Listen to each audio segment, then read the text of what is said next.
It actually is just the murder with the shovel that needs to happen. Cheers! Ew. Hey guys, I'm Kate. Welcome back to my channel, and in today's video we are going to be writing and drinking with Brooke, who's like, you know, not here but in spirit. So for a while now, we've called the point of this series to test the theory if it is better to write drunk and edit sober. As a lot of you know, most of these videos end up being write tipsy and just like don't edit.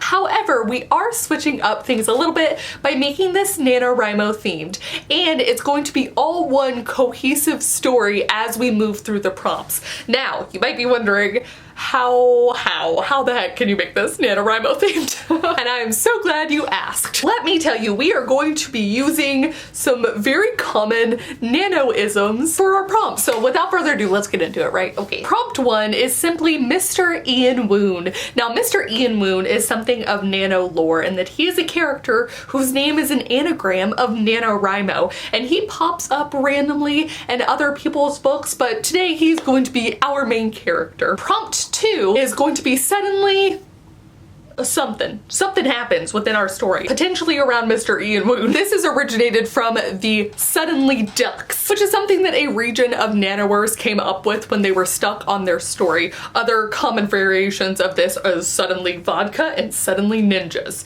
But in our usual spirit, Brooke and I have sent each other the suddenly.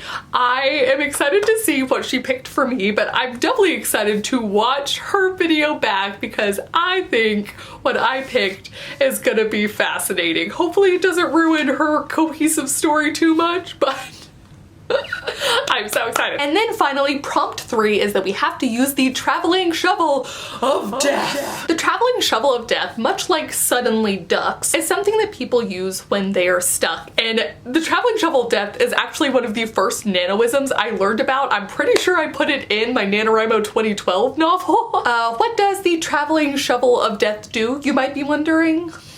Well, so to put it all together, we are going to be attempting to tell the story of one Mr. Ian Woon, where suddenly something happens, and then it ends with the traveling shovel of death making its appearance, whether that is used on Mr. Ian Woon, or used by Mr. Ian Woon, or just stumbled upon by Mr. Ian Woon. All, of course, while drinking to test the theory if it's better to write drunk, edit sober.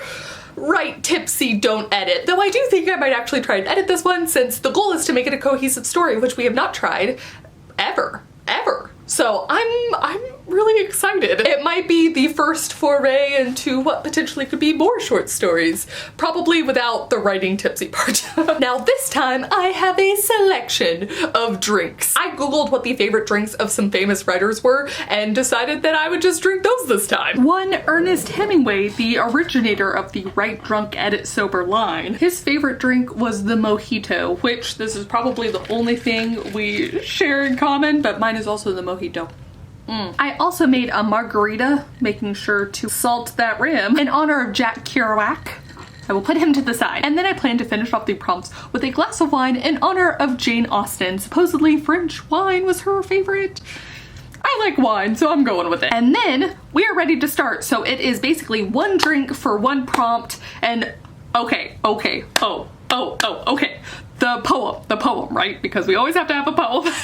Do y'all remember making those poems in school where it was like, you had to go along with your name? We're doing the same thing for NaNo-WR.I.M.O. In that the poem has to start with the N, and then the A, and then the other N, and then the O. You get it. And then the last thing to mention is that I always time myself for these prompts. I'm actually going to stagger them a little bit differently this time, since we are trying to tell kind of a comprehensive story with a beginning, middle, and end. Since the middle is a little bit chunkier, I'm gonna go for 15 minutes for the beginning sprint, the first sprint, the mojito sprint, 20 minutes for the middle sprint, the margarita sprint. And then I only have 10 minutes to write the final prompt while I drink my wine. So without further ado, actually, I should have waited to make these, but I was a little overzealous. I'm going to go and put my margarita to the side and have my mojito ready along with a snack and some water, because you guys, it is always important to drink responsibly and keep yourself hydrated. This is good advice not just for drinking, but also for NaNo-WR.I.M.O in general. Yay! Not yay! I gotta put stuff down. I'm not organized. Ah! That's so good. I swear, I always waste the first minute just sitting here thinking, so okay. Swoop.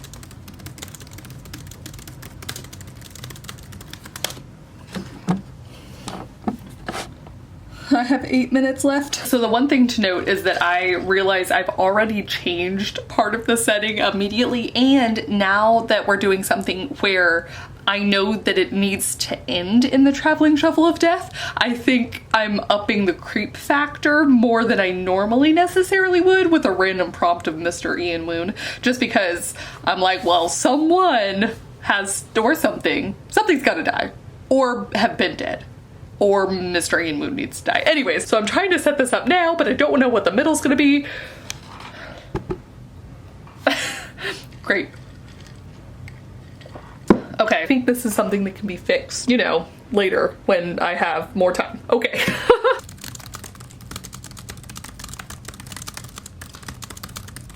Crap. I have a minute and a half. Time is ticking down, but I need to reread this to see if any of it is usable. I currently have 332 words. Yikes. He pulled at the collar of his trench coat as if that might block the wind. It didn't. He let out a huff of breath, visible in the cold swirling all around him. A single stoplight between he and O'Malley's remained. Was it just the cold that caused his heart rate to rise, or was it the dreary darkness of the boardwalk's edge? See, this is where I immediately changed. Oh, time. Okay. Go away. This is where I changed what I'd envisioned, and I had him at one point walking down this street, like a kind of busy road, which I didn't think I switched back to, and then I was like, no, it's a boardwalk. It's a bar on a boardwalk. O'Malley's is on, I don't know. Okay. Was it just the cold that caused his heart rate to rise, or was it the dreary darkness of the boardwalk's edge? A few shadowy figures grew on the ground as the light changed from red to green and everything seemed to move at once. Again, I completely changed a visualization in my head. Mr. Ian Woon shouldered past people already leaving the bar, bowing his head to beg his pardon before sprinting for the swiftly closing door to the bar. His next breath was a sigh as he extended his arms past his thick sleeves to look at his watch. Right on time, an hour before close. The bar was bathed in a cloak of amber lighting, keeping the faces of its inhabitants obscured until there were only steps remaining. I don't know. I like what I was going for, it didn't work. Not an easy way to interrupt a meeting. Okay, so the plus side is I've set up a lot of options depending on what Brooke suddenly gave me. Like, we're at the bar, there's an hour before close, it's clear that Mr. Ian Woon is going to be meeting someone, but also it might be hard to interrupt something. Mr. Ian Woon slid up to the bar first, requesting hesitantly the special of the evening. Could be a code word, I don't know, I was trying to give myself options. Though others had taken off their coats and scarves and mittens, Mr. Ian Woon remained clad in his trench coat. Because he could be on the move, we don't know. He spun around in the seat facing opposite the bar, keeping a watchful eye over the door. Meeting someone? The bartender asked, scooting the glass near Mr. Ian Woon's elbow. But Mr. Ian Woon was saved in answer as a woman across the bar, clad in a sweater dress. He's clad twice there. Gah. Requested a drink, her cash already in hand. Mr. Ian Woon took his drink and turned around to face the door, left half ajar from whoever came in when his back was turned. Possibility. Maybe that's who he was supposed to meet, but he clearly didn't want someone sneaking up on him. In 15 minutes, it's good enough that I gave myself options. So now I guess it's just time to see what the suddenly item is, and then I can build from my multitude of options from there. Okay, I did not finish my drink. Oh no! Did you see my mouth miss? All right, this is my email from Brooke. Let's pull it up. And then I have a video that I have to download. This is kind of anticlimactic, but it gives me a chance to drink. Hi Kate, oh, no. Brooke, and your prompt is suddenly dementors, so have fun. Hi Kate, it's Brooke, and your prompt is suddenly dementors, so have fun. Brooke, how am I supposed to do this? It's turning it into a fan fiction again. Okay, all right, suddenly dementors. I'm giving myself a couple seconds to think this over because I still need to finish the drinking. Suddenly dementors. Brooke. None of what I had really fit suddenly dementors. Done. Let's switch these. You come on with me, Margarita. What I don't really want to do is make the whole thing a fan fiction, so I think I might actually make it a line of dialogue. 20 minutes, suddenly dementors, the middle chunk of the story, Margarita round. I don't know how else I could go about explaining this. Let's go! Start! The countdown begins. That sounded kind of like Voldemort, honestly, so clearly I'm in the Harry Potter mood.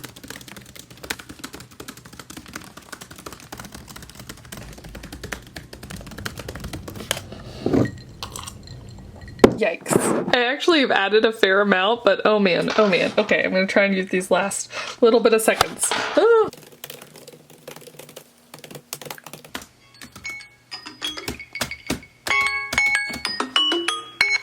So now I am at, let's see, 687 words. I have not finished my margarita yet. I actually got really in the zone. The question is gonna be, because I didn't have time to edit this, if how I did the suddenly dementors works. I really did work around it. It's less suddenly dementors in the way that a lot of people during Nano might use it, and more just a phrase I needed to move on, though potentially could have worked. Okay, let's find out. Starting where I left off. I can feel the alcohol a little bit. Gonna admit. Okay. His ears stood on edge. That is a sentence that doesn't make sense. It's not a full sentence, but it still doesn't make sense. That is a phrase that doesn't make sense. Great. Okay. Moving on. His ears stood on edge, hoping against hope that he could pick up on something, anything that might help it. He knew the person's favorite bar, O'Malley's, their sole day off work tonight, even their preferred drink, the house special. But what he didn't know was everything else. Right, and then suddenly, dementors. Ugh, can we stop with D&D talk? It's not fun when we don't have a board. Another conversation, one between secret lovers, was whispered in hushed tones, but they weren't paying attention to the trench coat-clad Mr. Ian Woon. They were too busy gazing lovingly into each other's eyes. The couple next to them, however, was fighting. Also in hushed tones, also much, much louder than they ever would have thought. Finally, and that's the problem. I've told you time and again, Lucy, you need to put some pressure on Chuck. Mr. Ian Woon is hard to say, let's admit it. Only Mr. Ian Woon's eyes moved, just a little, to take in the discussion between Lucy and none other than dashing Dan Davalos. A large, lumbering figure Mr. Ian Woon hadn't been expecting. He figured a bodyguard to the sole heir of the something, in all caps, sole heir to the something fortune, would be intimidating but slight. Quick to move, fast with the draw. This made his job harder. Lucy responded, something about not being able to anticipate the need. A glass of wine with a long stem sat in front of her, half gone, and a plate of nachos still full to be shared between them.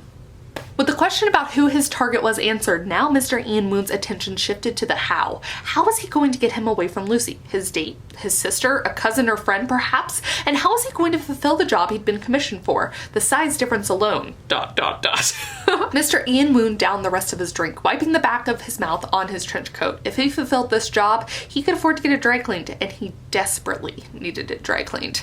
With a hasty stand, Mr. Woon staggered toward the table. Okay, and that's it. That's all I got. I don't know right now if that worked, but I know where I'm wanting to end it. Obviously, of course, prompt 3, the traveling shovel of death. I have to end it with a traveling shovel of death. It's not that it's a twist. It's not a twist. I'm sure y'all can guess what I'm gonna go for here, but I do have something that I want to do. Whether I actually succeed or not, I guess the point I'm trying to say is I don't know if I can do it in 10 minutes, which was the original time limit I gave myself. I'm also not even done with my drink.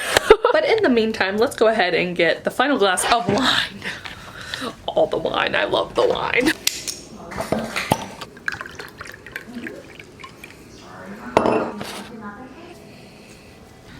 Having to finish this margarita. And somehow I now have 10 minutes for prompt 3, the traveling shovel of death. Maybe I should have added more time on the end in order to wrap up the story. It's fine. Okay, 10 minutes. And this is so, oh no. No. And start. Yay.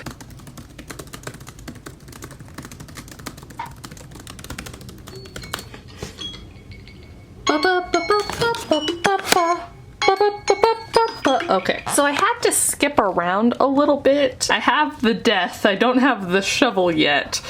So I was wrong, I am here to admit that I was wrong. That last sprint actually got me about 409 words, which I think is the highest I've gotten this whole time. I am going to set, not the timer, but like the stopwatch to see how much longer I need to bridge those two things. It actually is just the murder with the shovel that needs to happen. Yeah, I guess I should take a sip of my wine. I forgot that this sprint was technically supposed to be the Jane Austen wine sprint. I was just writing the whole time. Oh my god. And then I'm gonna set this and I'll just get to writing. Sounds good. Yay. Okay. I think I filled it. It took about 4 minutes. Let's go ahead and stop this. The blue that I added was 201 words. Did one of you say something about he staggered a little more to the side, trying to make a swipe at one of their phones or nachos or anything to make a disruption that would distract Lucy so he could get Dashing Dan alone. It didn't work. He staggered too far, playing heavily into his role. Correcting himself, he grasped at the table. He grasped at... That is a hard word to say. Probably it's hard to say sober too, but right now it's hard to say. Correcting himself, he grasped at the table, narrowing his eyes as if he was having trouble seeing. The low light of the bar did make it hard to see, but the squinting allowed him time to see that... See, I would change that. I said see again. What is wrong? I'd say like confirm. I'd switch out a verb there. It's fine. The low light of the bar did make it hard to see, but the squinting allowed him to see that yes, that was Dashing Dan, and he did have a scar through his right eyebrow. Between the conversation and the scar, he'd heard enough. This was his man. You can't hear the scar.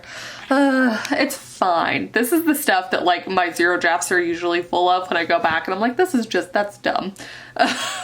Make it better. About, Lucy prompted, looking back and forth between Dan and Mr. Ian Woon. About the something family. I heard a rumor about them and hey! Just as he'd hoped, ever dutiful, Dashing Dan grabbed hold of the collar of his trench coat right at the neck and began hauling him out of the bar. Everyone else would think he was just being a good sport, getting rid of a nuisance, but at least Dan and Mr. Ian Woon knew better.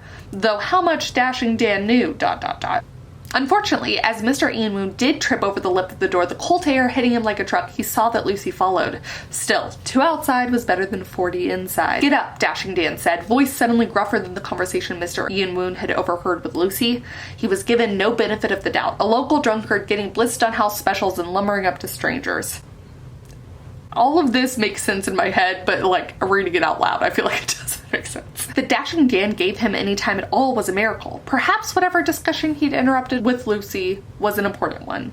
But Mr. Ian Woon did as he was told, slowly. He gathered himself, smoothing out his coat and wiping his hands across it. In his pockets were a variety of tools, none containing bullets or anything to stop a man twice his size. But in the alleyway there was a shovel. The moonlight glistened over it, almost calling to Mr. Ian Woon. The best murder weapons always seemed to call to him. He walked slowly as if he was in pain from his fall. There was a hobble to his step, then a shuffle. Then Mr. Ian Woon was sprinting for the shovel, and before Dashing Dan could react, he'd sideswiped him.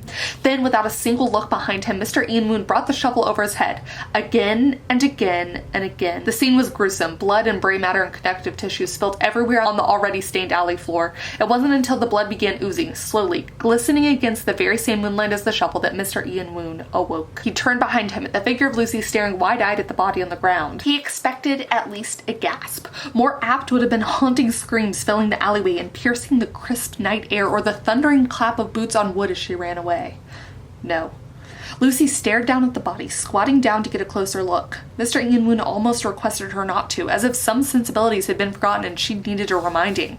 But instead, he said nothing. And instead of running or crying or pleading or screaming, Lucy reached into her own coat pocket and pulled out an antique checkbook. "Shall I sign it now?" she asked. The bounty was for $250,000, right? The end. That's my story. I do think I could make that better.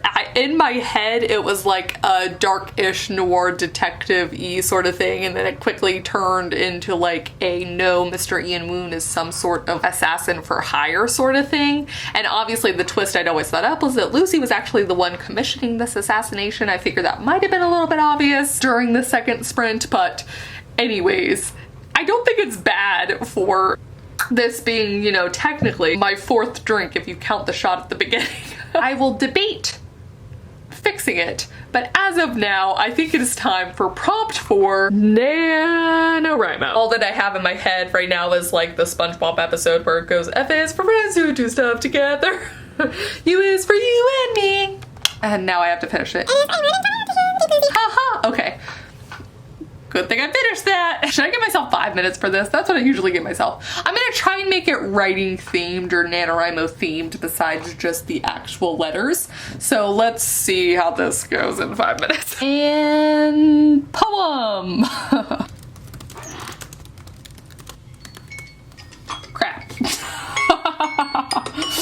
Yikes. Oh no. Well, that was 5 minutes and all I got was, never have I wondered aloud about my stories. Never have I pondered so often on my plots, on my characters, on my thoughts, which terrorize me randomly on those November nights. I swear and yell and curse the muses, hoping against hope that often refuses to... Look, here's the thing. Poetry's hard.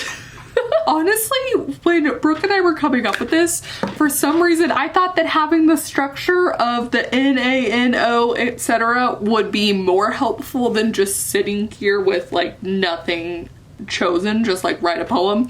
I don't think that's true. I thought it was harder. Oh no, oh no, oh no. That being said, I'm less critical on the poem than on the actual story. And I also still have not finished my wine. You know, okay, here's what I'm gonna say. Kate tomorrow, or Kate in the next few days, is going to edit this story into something better. I'm not gonna say I'm gonna make it great, but I'm gonna make it better. I'm gonna let y'all see the zero draft, the kind of drunken draft, and then what I would do on the first round of editing. I don't know that I'm going to update this video any with it, but I think that's what I'm gonna do. Because I do think I could make that into something interesting. I say that now, several drinks deep. But please do comment down below. Let me know what your favorite nano-ism is. Let me know if you've ever used the traveling shovel of death in one of your stories. Let me know what you think about the write tipsy edit. What? I also would like to challenge you to set the timer to 5 minutes and come up with the best N.A.N.O.W.R.I.M.O poem that you can. I would be so curious to hear what y'all have. I imagine it's gonna be better than mine. And just thank you guys so much for watching. I will also link down below Brooke's channel and Brooke's video of when she attempted to do this, and also so that you guys can see the suddenly prompt that I gave her, which I'm very excited for. But that is gonna be it from me. Thank you guys so much for watching, and I hope you had a wonderful day of writing during NaNo-W.R.I.M.O, and fingers crossed for both of us for tomorrow. Bye. That's why. What? I think I got a mint leaf stuck in there. How am I gonna do this? It's fine.